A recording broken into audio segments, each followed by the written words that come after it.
అందరికీ నమస్కారం. నా పేరు రమ. మీ అందరికీ సంక్రాంతి శుభాకాంక్షలు. 'నీ ప్రేమ కోసం' 153వ భాగం రచయిత శ్వేతసాయి గారు. మౌని తలదించి అలాగే నిలబడుతుంది. అన్నయ్య మీ ఫ్రెండ్స్ లోపలికి వెళ్లారు. నేను నా ఫ్రెండ్ కోసం వచ్చానంటుంది. నువ్వే నయం ఫ్రెండ్ కోసం వచ్చావు. వాళ్ళు చూడు ఎలా వెళ్లారో మిత్రద్రోహులు అని అటు వెళ్తుంటే, అన్నయ్య మీ ఫ్రెండ్‌కి నేను కాఫీ తాగుతున్నానని చెప్పకు ప్లీజ్ అని బ్రతిమలాడుతుంది. అను మౌని దగ్గరికి వెళ్లి ఏంటే డిస్టర్బ్ చేశానా అని అడిగితే, మరి కాదా అంటూ అను చెవి పట్టుకొని ఏంటే అసలు ఫోన్ లేదు ఏం లేదు. బిజీ అయిపోయావు. నేనేం చేయాలి మరి మా ఆయనతో కాపురం తప్ప అంటే అను పెద్దగా నవ్వి ఓసిని అయితే అన్నయ్యని పిలవనా అంటూ చెదురు చేస్తున్నాను. ఆపవే ఎలా ఉంది నీ హెల్త్ ఈ టైంకి కాఫీ, టీలు తాగకూడదు కదా! అంటే నేనిది తాగి నెల రోజులయింది. మరీ దారుణంగా చేస్తున్నాడు కార్తీక్ అని ఆమె బాధ చెప్తుంది అను. అవునా!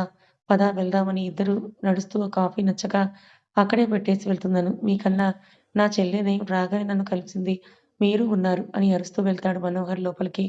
మేము రాకపోయినా నువ్వు వస్తావని మా నమ్మకంరా అని అంటాడు రాహుల్. ఎలాగైనా వాడే వస్తాడు అని మీ అభిప్రాయం కదా! అదే నిజమా? నీ గుండెల మీద చెయ్యి వేసుకొని చెప్పరా? అని అంటూ అతన్నే సూటిగా చూస్తాడు కార్తీక్. కాదులే అంటూ మెల్లిగా కార్తీక్ ఎదురుగా కూర్చొని ఇన్ని రోజులకు గుర్తొచ్చిందా ఆఫీస్ అని అడుగుతాడు మనోహర్. ఆ! ఆఫీస్ అవును. వర్క్ ఎలా ఉందో చూడాలనే వచ్చాము కానీ ఇక్కడ వర్క్ ఆపి wife and husband romantic scene చూశానంటూ కన్ను కొడతాడు కార్తీక్. నువ్వే చెప్పాల్లే ఆఫీస్‌లో రొమాన్స్ గురించని కార్తీక్‌ని ఎక్కిరిస్తూ నీకెలా తెలుసురా? నాకు తెలియకుండా ఉంటుందా? అను ఏం చేస్తోంది అంటే ఏమీ లేదు. మౌనితో మాట్లాడుతుంది అంతే. చూడు అను నీతో రాకుండా చేసే పనులు అని అంటూ శ్వేతకు చూపిస్తాడు. నీ చెల్లి నీ కోసం, మౌని కోసం రాలేదు బాబు. కాఫీ కోసం వచ్చిందని స్క్రీన్ అటు తిప్పి చూపిస్తాడు కార్తీక్. నువ్వు అలా కట్టడి చేస్తున్నావు మరి. మౌనితో కలిసి లోపలికి వచ్చిన అను కార్తీక్ పక్కనే కూర్చొని కాఫీ అస్సలు బాలేదిక్కడ అని అంటుంది. నన్ను చెప్పొద్దని నువ్వెందుకు చెప్పావను అని అడుగుతాడు మనోహర్. ఎలాగో మీ ఫ్రెండ్‌కి తెలిసే ఉంటుంది. నేనే చెప్తే సరిపోతుంది కదా అని వెళ్ళి శ్వేత దగ్గర చేరతారు అను, మౌనిలు. ఈ ముగ్గురు ఆఫీస్ విషయాలు మాట్లాడుకుంటుంటే ఆఫీసులో అందరిలో వచ్చిన మార్పుని చెప్తూ ఉంటాడు మనోహర్. అను, శ్వేతల హెల్త్ డీటెయిల్స్‌ని గురించి అడుగుతూ ఉంటుంది మౌని. అనుకి నెమ్మదిగా వామిటింగ్స్ తగ్గితే అందరూ కాస్త స్థిమితపడతారు. అలా కొన్ని రోజులు గడుస్తాయి. చాలా రోజులే అయ్యింది అని మధు అను వాళ్ళ దగ్గరికి వస్తుంది. అను బలవంతం మీద తన హెల్త్ కూడా బాగానే ఉంది. అందరూ కలిసి ఆ రోజు ఎంజాయ్ చేస్తారు. నైనిక అరుణ్ వాళ్ళ గెస్ట్ హౌస్‌లోనే ఉంటుంది. అరుణ్ బలవంతం మీద అబ్బా! ఇక్కడ బోర్ కొడుతోంది.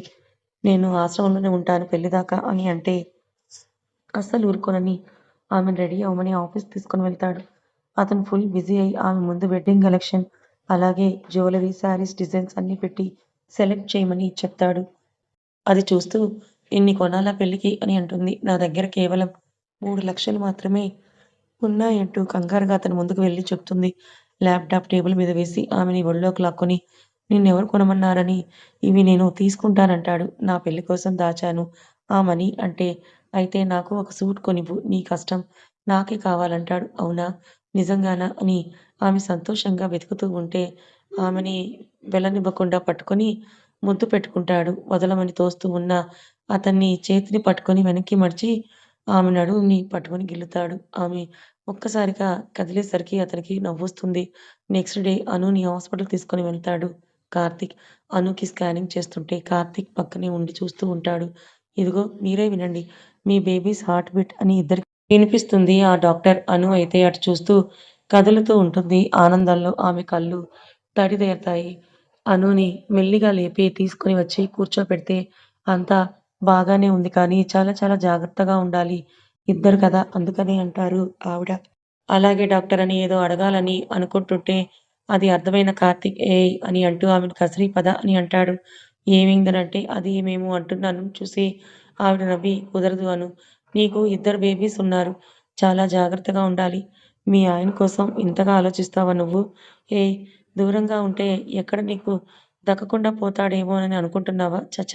పొరపాటున కూడా నేనలా అనుకోను. నా కార్తీక్ గురించి నాకు బాగా తెలుసు అని అంటే మంచి పెళ్ళామే దొరికింది కార్తీక్ అని ఆ డాక్టర్ కూడా ఆమెని మెచ్చుకొని కొన్ని రోజులు ఈ దూరం తప్పదు అను.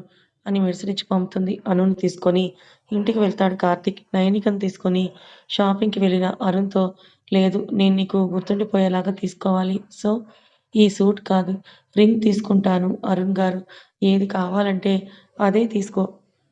నాకు ఏది నచ్చినా అది నాకు గొప్పదే అని ఆమె ముఖం నుండి చేతులతో పట్టుకొని ఆమె నుదుటిన ముద్దిస్తాడు. అయ్యో! అందరూ చూస్తున్నారు అరుణ్ గారు. ఏంటిది? మనం షాప్‌లో ఉన్నాము అని నైనిక అంటుంటే ఏమీ కాదు. నీకేం కావాలో తీసుకో త్వరగా మనము పెళ్లి చేసుకోవాలి. ఆమె భుజం మీద వేలితో గీరుతూ ఇంకా చాలా చెయ్యాలి. అతను చెయ్యిని నెడుతూ అరుణ్ గారు ఏంటిది? మీరేం మాట్లాడుతున్నారు? అంటూ చుట్టూ చూస్తూ కంగారుగా అంటుంది. అలా కొన్ని రోజులు గడిచిపోతాయి. అనుకి నెలలు గడిచే కొద్దీ నీరసం ఎక్కువవుతూ ఉంటుంది. తనను ఎక్కడికి వెళ్ళనివ్వకుండా ఇంట్లోనే ఉంచి అందరూ కూడా జాగ్రత్తగా చూసుకుంటారు. హరిప్రసాద్ గారికి ఆఫీస్ వర్క్ ఎక్కువైపోతుంది. అప్పుడప్పుడు రాహుల్, కార్తీక్‌లు వెళ్లి చూస్తూ ఉన్నా ఎక్కువ సేపు శ్వేత అను కోసమే ఇంట్లోనే ఉంటారు వాళ్ళు. ఆమెకి హెల్ప్ కోసం లక్ష్మి గారు కూడా వచ్చి ఇక్కడే ఉంటారు. శ్వేతకి నెలలు నిండుతాయి. ఒకరోజు నైట్ చాలా లేట్‌గా నిద్రపోతారు అను, శ్వేత ఒకే రూమ్‌లో. నెక్స్ట్ డే మెలుకున్న అను బయటికి వెళ్ళబోతుంటే రాహుల్ లోపలికొచ్చి ఒక ప్లేట్ వాళ్ళ ముందు పెట్టి మీరు ఇక్కడే ఉండి ఫ్రెష్ అయ్యి తినండి. బయట చిన్న వర్క్ జరుగుతోంది. డోర్ లాక్ సెట్ చేస్తున్నాము. డస్ట్ ఉందని చెప్తాడు రాహుల్. అలాగే అని వెళ్ళి ఫ్రెష్ అయ్యి వస్తే ఇద్దరికీ టిఫిన్ రాహుల్‌ని తినిపించి కాసేపు నడవండని టాబ్లెట్స్ ఇచ్చి వెళ్తాడు. ఇద్దరూ కాసేపు నడిచి అలాగే ఉంటే వచ్చి ఇద్దరికీ కవర్ ఇచ్చి రెడీ అవ్వండి బయటికి వెళ్దాము అని చెప్పి అక్కడి నుంచి వెళ్ళిపోతాడు. ఏంటి వీళ్ళు అని చాలా సింపుల్ వెయిట్‌లో ఉన్న పట్టు శారీస్ ఉంటే అవి చూసి ఇక్కడ డస్ట్ వస్తుందని తీసుకొని వెళ్తున్నారేమో పద రెడీ అవుదామని వెళ్తారు ఇద్దరు. శ్వేత బయటికి వచ్చి శారీ కట్టుకుంటూ తంటాలు పడుతూ ఉన్న అనుని చూసి నేను కడతాను అని అంటూ ఆమె కట్టబోతుంటే ఆగు అత్తయ్యని పిలుస్తాను. నువ్వు వద్దు వంగకూడదు అని అంటూ తలుపు తీయబోతే టక్కున లోపలికొస్తాడు కార్తీక్. ఏమైంది? ఎందుకు మీరిలా మమ్మల్ని బంధించారు? అరే లేదురా బాగా డస్ట్ ఉంది కదా! మళ్ళీ మీకు వామిటింగ్ ఆర్ దగ్గు వస్తే ఇబ్బంది కదా! అందుకే అని అంటూ మీరు రెడీ అయితే తీసుకొని వెళ్తాననగానే అత్తమ్మ కావాలి. మేము శారీ కట్టుకోవాలని అంటుంది శ్వేత. అనుకి నేను కట్టనా అని అంటే నీ పెళ్ళాం నీ ఇష్టం. నేనేం అనుకోను కట్టు. ఆమె దగ్గరికి వెళ్ళి ఆ బొమ్మ మీద చెయ్యి వేసి తడిమి శారీ కడతాడు. ఇదివరకు చాలా సార్లు కట్టిన ఈ శారీ చాలా కొత్తగా ఉంది అతనికి. అందంగా చీర కట్టి ఆమె నుదుటి మీద ముద్దు పెడతాడు. నేను వెళ్ళి అన్నయ్యని పంపుతానంటూ రాహుల్‌ని పంపిస్తాడు. అతను వచ్చి చీర కట్టి కార్తీక్‌కి పిలిస్తే సుమిత్ర గారితో కార్తీక్ వచ్చి ఇద్దరూ కలిసి అను, శ్వేతకి నగలు పెడతారు. ఇవెందుకు ఇప్పుడు అని అను అడుగుతూ ఉంటే శ్వేతకి ఏదో తేడా కొడుతూ అందులోని క్లారిటీ వచ్చి సుమిత్ర గారి వైపు చూస్తుంది. అలాగే అనుకి తెలియక సతమతమవుతూ కార్తీక్ ఏమైనా ఫంక్షన్‌కి వెళ్తున్నామా మనం అని అంటే లేదు రా చెప్తాను అని ఆమె చేతికి 2 బంగారు గాజులు వేసి మెడలో హారం వేసి తలలో పూలు పెడితే సేమ్ శ్వేతని కూడా అలాగే రెడీ చేస్తాడు రాహుల్. అప్పుడు చూస్తారు ఇద్దరు. శారీస్ ఒకటే. శ్వేత 9వ నెలలో ఉంటే అను 6వ నెలలో ఉంటుంది. కానీ అనుకి డబుల్ ధమాకా కావున అటు ఇటుగా కాస్త శ్వేతలాగే ఉంటుంది ఆమె బంప్. ఇద్దరిని చూసి మెటికలు విరిచిన సుమిత్ర గారు ఇద్దరికీ కాటుక దిష్టి చుక్క పెట్టి మణికట్టుకు దిష్టి తగలకుండా నల్లదారం కడతారు.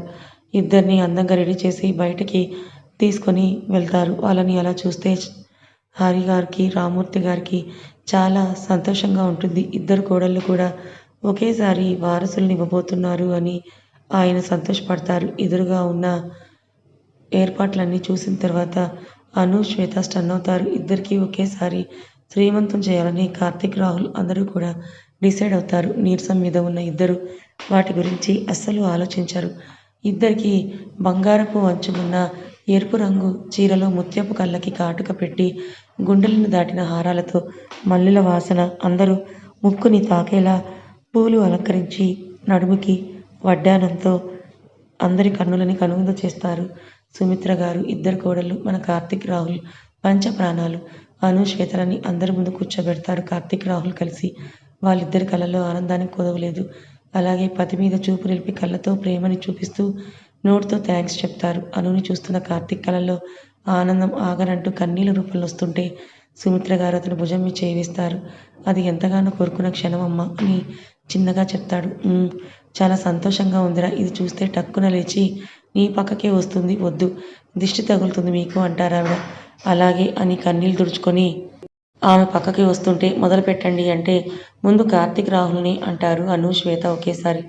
ఇద్దరు వచ్చి కార్తీక్ అనుకి, రాహుల్ శ్వేతకి వారి నుడిపైన నుదుటి పొట్టు పెట్టి చురుకైన చెక్కిలికి గంధం అద్ది చేతులకి సున్నితంగా గాజులు వేసి ఆమెని కళ్ళారా చూసుకొని మురిసిపోతూ నుదుటి మీద ముద్దిస్తారు. అంతా ఒకేసారి జరిగితే అక్కడే ఉన్న దివ్య మొత్తం వీడియో తీస్తుంది. వాళ్ళిద్దరిని అక్షింతలు వేసి ఆశీర్వదిస్తారు. వద్దన్నా వినకుండా వాళ్ళు ఒక్కొక్కరికి వంగి నమస్కారం చేస్తారు అను శ్వేతలు. వాళ్ళు వెళ్ళాక అందరూ పెద్దవాళ్ళందరూ వచ్చి వాళ్ళకి చక్కగా గంధం రాసి అక్షింతలు వేసి ఆశీర్వదిస్తారు. అనుకి సన్నగా నడుము నొప్పి మొదలవుతుంది. శ్వేతకి ఓపిక తగ్గిపోతుంది. అది కార్తీక్ రాహుల్కి అర్థమవుతుంది. అందరినీ తొందర చేసి వాళ్ళతో ఉండే పని పూర్తి చేస్తారు. అరుణ్ నైనిక కూడా వస్తారు. అనుని చూసిన ఆమెకి చాలా ముచ్చటగా అనిపిస్తుంది. త్వరగా పెళ్ళి అయితే నువ్వు ఇలాగే కూర్చోవచ్చు అని అంటే పోండి సార్ అని అంటుంది. సార్ అంటే పనిష్మెంట్ ఇస్తా, నీ ఇష్టం. ఏంటో పనిష్మెంట్ అంటుంటే చుట్టూ చూసి ఆమె నడుము మీద గిల్లి ఇదే ఇంకాస్త పెయిన్ జరుగుతుందంటాడు. ఆమె కళ్ళు పత్తికాయలంతా చేసి కావాలా పనిష్మెంట్ అని అంటూ దూరం జరిగితే వద్దు అనను అలాగా అని అంటూ తల అడ్డంగా నిలువుగా ఊపుతుంది. ఆమె ఎక్స్ప్రెషన్కి నవ్వుకొని నీ ముందుకు తీసుకొని వెళ్తారు. అరుణ గారిని కూడా పిలిస్తే ఆవిడ వస్తుంది. ఆవిడ చాలా మారిపోతారు. అక్కడే ఉన్న కుసుమ గారిని చూసి అందరూ కలిసి మాట్లాడుకుంటారు. అను చాలా అలసిపోయిందని అర్థమైన కార్తీక్ ఇంకా ఎవరు మాట వినకుండా ఆమెని లోపలికి తీసుకొని వెళ్తాడు. ఎవరు అతన్ని వారించరు. ఇద్దరు అంటే ఎంతైనా ఇబ్బంది ఉంటుంది కదా, అందుకే వదిలేస్తారు. లక్ష్మి గారు ఫుడ్ ప్లేట్లో పెట్టుకుని వస్తే నేను తినిపిస్తానని అంటుంటే నేను పెడతానులే బాబు అని అంటారు ఆవిడ. ఆహా, నేనే పెడతానని ప్లేట్ తీసుకుంటాడు కార్తీక్. శ్వేత నవ్వుకొని నీ డెలివరీ కూడా కార్తీకే చేసేలా ఉన్నాడే అని అంటుంటే చేస్తాడు అని అంటూ అను శ్వేతని చూస్తే ఎందుకు చేయడు, అన్నీ చేస్తాడు నీకు హాహా అందంగా నవ్విస్తుంది. సుమిత్ర గారు లక్ష్మి గారు ఇద్దరికి నగలు తీస్తూ ఉంటారు. ఆమె తలలో పూలు తీస్తుంటే అంటున్న అనుని చూసి అత్తయ్య చిన్నగా అని కంగారు పడతాడు కార్తీక్. దీనికి కూడా ఏంటి కార్తీక్ అని అను అంటే నీకు వచ్చే చిన్న పెయిన్ నాకు పెద్దదేరా అని ఆమెకి తినిపిస్తూ ఇంకా చేత్తో ఆమె ముంగుర్లు సవరిస్తూ చిన్నగా తిను అంటాడు. ఆమె చిన్నగా తింటూ కదులుతున్న పొట్ట మీద చేయి వేసి కార్తీక్, శ్వేత, రిషి, అమ్మ, అత్తయ్య కదులుతున్నారు వీళ్ళు అంటూ అందరినీ పిలుస్తుంది. అందరూ అనుని చూసి నవ్వుతూ ఉంటారు. కార్తీక్ చేయి పట్టి బేబీని ఫీల్ అవుతూ కళ్ళలో నీళ్ళు తెచ్చుకుంటే అను కూడా ఏడ్చేస్తుంది. ఆమె కన్నీళ్ళు తుడిచి కార్తీక్ తినిపించు ముందు అని అంటే అలాగే పెడతాడు. ఇద్దరి నడుముకి ఉన్న వడ్డానంత సహా అన్నీ తీసి బ్యాంగిల్స్ కొంచెమే ఉంచి ఇద్దరు పెద్దవాళ్ళు వెళ్ళిపోతే అను శ్వేత మిగులుతారు. ఇద్దరికి నైట్ డ్రెస్సులు తెచ్చిస్తే గెస్ట్లు ఉన్నారు. ఇంకా ఇవి వేసుకుంటే బాగోదు కార్తీక్ అంటుంటే ఏమీ కాదులే వేసుకోండి అని రాహుల్ కూడా అంటుంటే తప్పక వాళ్ళని బయటికి పంపి మీరు తినిరండి అంటూ గెంటేసి వాళ్ళు చేసుకుంటారు. లోపలికి వచ్చిన కార్తీక్ అనుని వెనుక నుంచి హత్తుకొని ఆమె బెల్లి మీద చేయి వేసి కిందకి పోనిచ్చి బొజ్జ మొత్తం 2 చేతులతో పట్టుకొని పైకెత్తి లిఫ్ట్ చేస్తాడు. కార్తీక్ ఎంత బాగుందో అంటుంది. వెయిట్ అంతా తగ్గినట్టుగా ఆమెకి చాలా రిలీఫ్గా ఉంటుంది. అది చూసి రాహుల్ కూడా అలా చేస్తే శ్వేత కూడా సేమ్ ఫీల్ అవుతుంది. అవునా అని అలాగే కాసేపు హోల్డ్ చేస్తే ఇలా చేయమని ఎవరు చెప్పారు, ఎందుకు ఖచ్చితంగా డాక్టర్ని అడిగావేమో అంటుంటే ఏదైతే ఏమి నీకు బాగుంది కదా అని ఆమె వీపు మీద పెదవులు నిలిపితే కార్తీక్ ఏమైందంటూ అతని వైపు తిరగబోతే అలాగే పట్టుకొని నేను చాలా బాగున్నాను, నువ్వేం ఆలోచించకు మేడం క్యూరీ అను ఇంకేమీ మాట్లాడకుండా అలాగే ఉండిపోతుంది. కాసేపటికి ఆమెని డ్రెస్ చేంజ్ చేసుకోమని కార్తీక్ నైట్ డ్రెస్ తీసిస్తాడు. ఆమె శారీ పిన్స్ నెమ్మదిగా తీస్తూ అతని నైట్ డ్రెస్ వేసుకోవడానికి హెల్ప్ చేస్తాడు. ఇప్పుడే ఇలా ఉంటే డెలివరీ అయ్యాక ఏమైపోతావు అంటుంటే అప్పుడైనా అన్నీ నేనే చేస్తాను, నన్ను అసలు కాలు కూడా కింద పెట్టనివ్వవేమో అని అంటున్నా అనుని తన వైపుకు తిప్పుకొని నీతో ఏ పని చేయనివ్వను, అన్నీ నేనే చేసి పెడతాను అంటాడు. ఏదైనా అని ఆమె చెవిలో చెప్తుంటే నిన్ను అని కొడుతుంది అతన్ని. హలో, ఇప్పుడు దాకా మన ఇద్దరమే, రేపటి నుంచి మన పిల్లలు కూడా ఉంటారు. ఒకరు కాదు ఇద్దరు. నీకు నన్ను చూసే టైం కూడా ఎవరు తెలుస్తుందా నీకు? ఇద్దరు కాదు 4 వచ్చినా సరే వాళ్ళు నీ తర్వాతే నాకు అంటూ ఆమె బుగ్గ లాగుతాడు. చూద్దాం చూద్దాం, వాళ్ళు పుట్టాక ఇదే మాట చెప్పు, అప్పుడు ఒప్పుకుంటాను. ఆమె 2 చేతుల్లోకి బెడ్ మీద దింపి ఆమె పక్కనే చేరి ఆమె చుట్టూ చేతులు వేసి హత్తుకొని పడుకుంటూ ఏం కావాలన్నా నన్ను నిద్రలేపు, గంతులు వేయకు. అలాగే బాబు, వాష్రూమ్ అయినా లేపు, వాష్రూమ్ ఇక్కడే ఉంది కదా పక్కనే, ఎందుకు అంత కంగారు అంటే అయినా సరే లేపు. అసలు నువ్వు నిద్రపోతున్నావా, నన్ను చెక్ చేస్తూ కూర్చుంటున్నావా కార్తీక్ అనుని కోపంగా చూస్తే దీనికేం తక్కువ లేదు, ఊరికే పొడుచుకొస్తుంది కోపం అని కళ్ళు మూసుకొని అలసిపోయిన అను తొందరగానే నిద్రపోతుంది. ఆమెను అలాగే చూస్తూ నిద్రపోయిందని తెలిసాక ఆమె ముఖం నిండా ముద్దులు పెడుతూ ఉంటాడు. నీకు దూరంగా ఉండటం చాలా కష్టం రాక్షసి. అంతకుముందు ఈ చీరలో ఎంత అందంగా ఉందో గుర్తొచ్చి అతని ఫోన్లోకొచ్చిన ఫొటోస్‌ని చూసుకుంటూ మురిసిపోతాడు కార్తీక్. అందులో అందంగా, ఎత్తుగా కనిపిస్తున్న తన ప్రతిరూపాల్ని చూస్తూ పక్కనే ఉన్న అను పొట్ట మీద చేయి వేసి నిమురుతూ, కన్నా ఏం చేస్తున్నార్రా మీరు? లోపల ఉండి అమ్మకి ఎటువంటి ఇబ్బంది లేకుండా హాయిగా ఆడుకోండి. బయటకొచ్చాక నేను చూసుకుంటాను అని వాళ్ళతో కబుర్లు చెప్తాడు. వాళ్ళ నాన్న చెప్పింది ఏం అర్థమైందో తెలియదు గానీ ఇద్దరిలో ఒకరు బాగా కదులుతారు. అలసిపోయిన అను మాత్రం కదలిక కూడా నిద్రలేవదు. అలా ఒక 2 రోజులు గడుస్తాయి. అందరూ కలిసి భోజనం చేస్తూ ఆమ్లెట్ కావాలని అడుగుతున్న శ్వేత కోసం అను వెళ్ళి ఆమ్లెట్ వేస్తుంది. నేను వేస్తానురా అని రాహుల్ ఆమె చేతిలో ఉన్న బౌల్ తీసుకొని ఆమెను పంపిస్తే ఎప్పుడెప్పుడు తిందామా అని ఆత్రంగా ఉన్న శ్వేత రాహుల్ దగ్గరకొచ్చి త్వరగా వెయ్ అని అంటుంది. సన్నగా మొదలైన కడుపు నొప్పి ఇబ్బంది పెట్టడం స్టార్ట్ చేస్తుంటే నొప్పిగా ఉందనుకొని వాళ్ళకి చెప్తే కంగారు పడతారని సైలెంట్‌గా రాహుల్‌ని చూస్తూ ఉంటుంది. ఏంట్రా అంటే ఏమీ లేదు. వెయిట్ త్వరగా తినాలని ఉంది అని అంటే అతను 2 ఆమ్లెట్స్ వేసి పద అంటూ తీసుకొని వెళ్ళి ఒకటి అనుకి ఇచ్చి ఇంకొకటి అతనే స్వయంగా శ్వేతకు తినిపిస్తుంటాడు. అది 2 ముక్కలు తిందో లేదో ఇంతలోనే ఆ నొప్పి అని పెరిగిపోతున్న నొప్పిని ఉద్దేశించి పొట్ట పట్టుకొని చెప్తుంది. పొద్దున్నుంచి ఆమె వాలకం చూస్తున్న సుమిత్ర గారు విషయం అర్థమై అక్కడే ఉన్న లక్ష్మి గారికి సైగ చేస్తే కార్తీక్, రాహుల్, శ్వేతకి పెయిన్ స్టార్ట్ అయ్యాయి. మనం హాస్పిటల్‌కి తీసుకొని వెళ్ళాలి అని త్వరగా వెళ్ళి కార్ తీయండి. అను కంగారుగా వెళ్ళి శ్వేత బాగా నొప్పిగా ఉందా అని ఆమెను పట్టుకుంటే బాగా నొప్పిగా ఉందని ఆమె కంటి నిండా కన్నీరు కారిపోతూ ఉంటుంది. అది చూస్తున్న రాహుల్‌కి కాళ్ళు చేతులాడవు. కార్తీక్ కారు తీసి రెడీగా పెట్టడంతో రాహుల్ 2 చేతులతో ఆమెను ఎత్తుకొని కారులో కూర్చోబెడితే అను ముందు సీట్లో కూర్చుంటుంది. నువ్వు వద్దు అని కార్తీక్ అరుస్తున్నా వినకుండా వస్తుంది అను. వెనక రాహుల్, శ్వేత, సుమిత్ర గారుంటారు. నేను కావాల్సినవన్నీ తీసుకొని మామయ్య గారితో వస్తాను మీరు వెళ్ళిపోండని రాహుల్‌తో అంటుంది లక్ష్మి గారు. ఆవిడ వెంటనే రామ్మూర్తి గారికి, ఇంకా హరిగారికి కూడా ఫోన్ చేసి విషయం చెప్తే అందరూ హాస్పిటల్‌కి వస్తారు. 10 నిమిషాల్లో హాస్పిటల్‌కి తీసుకొని వెళ్ళిన రాహుల్ ఆమెని స్ట్రెచర్ మీద లోపలికి తీసుకొని వెళ్తారు. అతనికి చాలా కంగారుగా ఉంది. ఆమె కన్నా ఎక్కువగా అను కంగారు పడుతూ ఉంటే తనని కూల్ చేయడానికి చూస్తారు సుమిత్ర గారు, కార్తీక్. ఆమెని ఒక పక్క కూర్చోబెట్టి రేపు తను కూడా ఇలాగే వస్తుంది అనే ఆలోచన వచ్చిన కార్తీక్ ఒక క్షణం కంగారు పడతాడు. విషయం తెలిసిన కుసుమ గారు ఇంకా వాళ్ళ ఫ్యామిలీ కూడా వెంటనే అక్కడికి వస్తారు. అందరూ వెయిట్ చేస్తుంటే డాక్టర్ వచ్చి తనకి లేబర్ పెయిన్స్ వస్తున్నాయి. నార్మల్ డెలివరీ అయ్యే అవకాశమే ఉంది. మేము ట్రై చేస్తాము. మీరు ఏమీ కంగారు పడకండి అని చెప్పడంతో రాహుల్ కాస్త శాంతిస్తాడు. కానీ బయటకు వినిపిస్తున్న శ్వేత అరుపులకి అనుకి, రాహుల్‌కి భయం వేస్తుంది. రిషి నాకు భయమేస్తోందంటున్న అనుని చూసి పక్కనే కూర్చొని ఏం కాదు నువ్విలా కంగారు పడకు కార్తీక్. అనుని ఇంటికి తీసుకొని వెళ్ళు. పద అను తీసుకొని వెళ్ళిపోతుంటే పిచ్చా మీకేమైనా నేనెందుకొస్తాను? నేను రాను. నేను ఇక్కడే ఉంటానని గోల చేస్తుంది అను. ఈ టైంలో టెన్షన్‌తో ఇంట్లో ఉండడం కన్నా ఇక్కడ ఉండడమే బెటర్ కార్తీక్.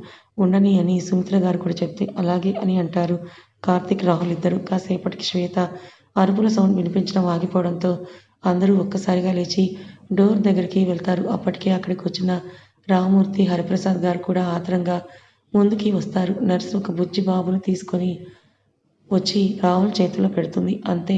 అది చూసిన అందరూ కూడా ఒక్క సెకండ్ అలాగే ఆ బేబీని చూస్తూ ఉండిపోతారు. వాళ్ళ మొదటి వారసుడు. అది కూడా బాబు. అందరూ ఆ బాబుని చాలా ఇదిగా చూస్తుంటే అను మాత్రం ముందుకొచ్చి నాకు ఇవ్వండి అని లాక్కుంటుంది. నవ్వుతూ జాగ్రత్తగా అను చేతిలో పెడితే అను వాడిని చూసి అరే భలే ఉన్నావురా అంటూ వాడికి ముద్దు ఇచ్చేస్తుంది. ఇంతకీ శ్వేత చూసిందో లేదో అని రాహుల్‌కిచ్చి వెళ్ళి చూపించరాపో అంటే తనిప్పుడు కాన్షియస్‌లో లేదు మేడం అని అన్న నర్స్ మాటలకి అందరూ బాబుని తీసుకొని ఒకరి తర్వాత ఒకరు చూస్తూ ఉంటారు. రాహుల్ శ్వేత దగ్గరికి వెళ్తాడు. చివరికి కార్తీక్ చేతిలో పెడితే అను కార్తీక్ పక్కకు చేరి భలే ఉన్నాడు కదా అని అంటుంది. కార్తీక్ కళ్ళల్లోకి చూస్తూ కథ ఇంకా ఉంది. Thank you so much for watching.